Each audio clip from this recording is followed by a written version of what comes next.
So today marks the launch of our new KAF Properties The Perfect Property investment videos, and essentially what we're going to be doing over the coming weeks and months of this year is we're going to be sharing with you the basics of property and some real hints and tips on how and where and why to invest. So this week how we'll be starting is talking to you briefly about buy-to-lets. So when we think about a buy-to-let, what do we think about? Well, we think generally about a little terrace house or maybe a semi-detached, generally 2 or 3 bed on a row in a sort of general area. And that would be exactly right. That is how we view a buy-to-let. So, going back a little bit, historically you might think about the Coronation Street or something like that.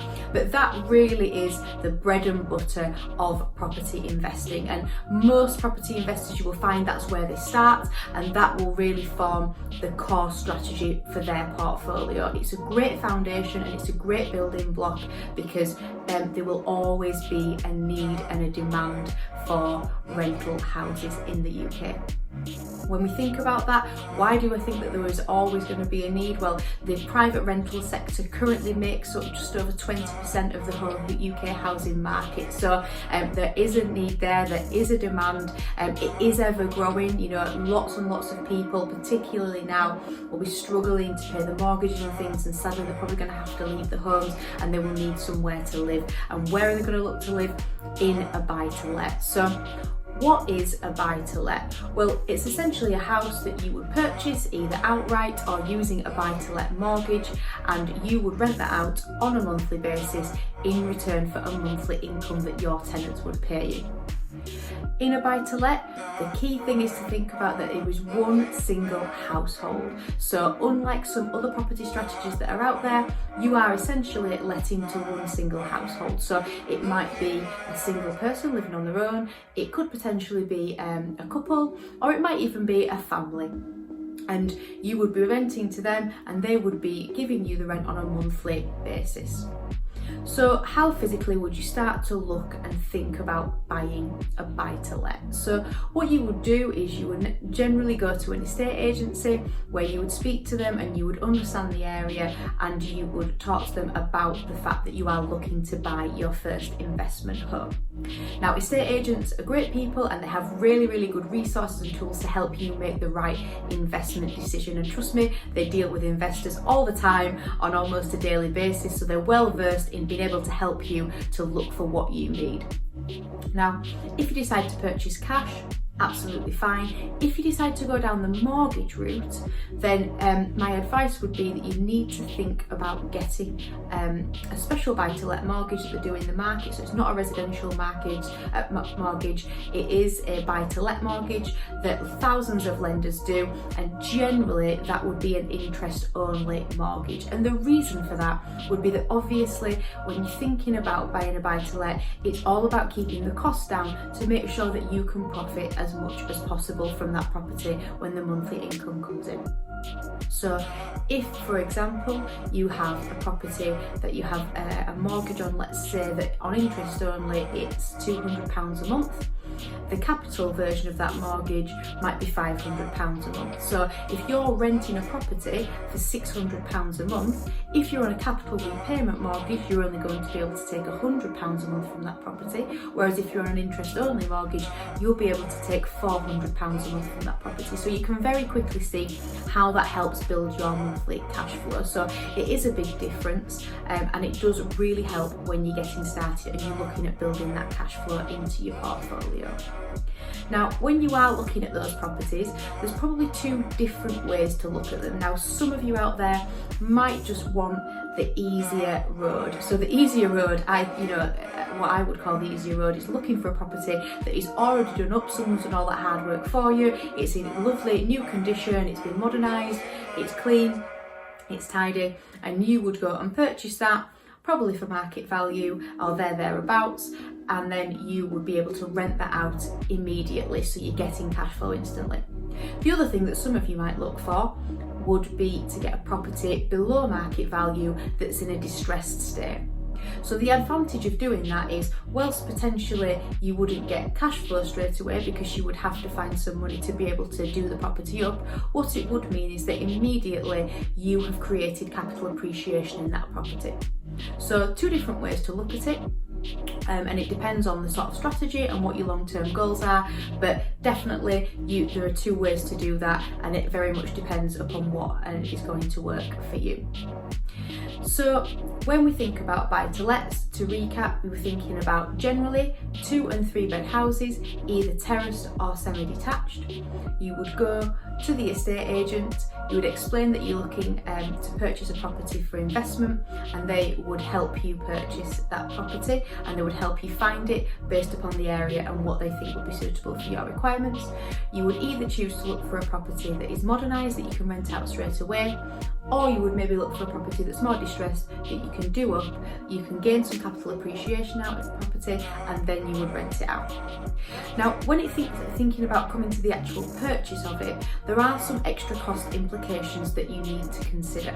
So one of those cost implications would definitely be stamp duty. So unlike when you buy your own property, there is no leverage to get stamp duty free up to a certain amount. You have to pay the stamp duty generally, no matter what. And the second part about the stamp duty to think about is that it generally will be a higher price than a normal residential property. So if you are buying a second home, there will be extra cost implications from a stamp duty perspective.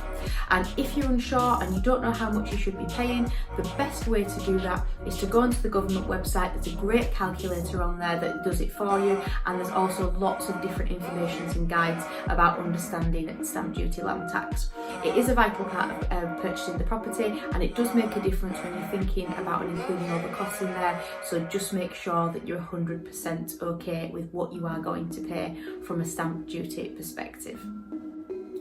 And then we come to the final piece of the puzzle, which is all about the letting agent. So once you've got your property and you've got it all up and running and you're ready to go, again, there are two schools of thinking here. So it might be that it's just your first property and you're quite happy to manage it yourself and you've got a little bit of time on your hands, and it might be that you go out and you seek those tenants out yourself. So you might put ads in local newspapers, you might do ads on social media, you might have friends and family that you know that already want to rent the property, and all those things are great. But what it does mean is obviously it would save you on management costs from a letting agency perspective, but there will be a little bit more hard work involved. So if, for example, your tenant calls you at maybe 2 o'clock in the morning and tells you that the boiler's broke, it will absolutely be up to you to sort it out there and then. So it does depend how much responsibility that you want.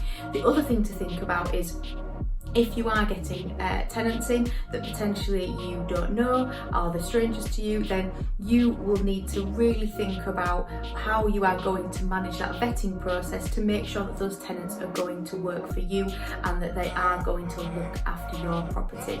Remember, you own this property at the end of the day, all your hard work's gone into it, so you need to make it work for you. So those tenants need to work as part of your process. So you know, how is that vetting process going to look? Are you going to be able to verify them, credit check them? How are you going to prove they've got jobs? All those things come into play. So they are things that you need to be mindful of. And also you'll need to think about putting a tenancy agreement in place. You must put a tenancy agreement in place.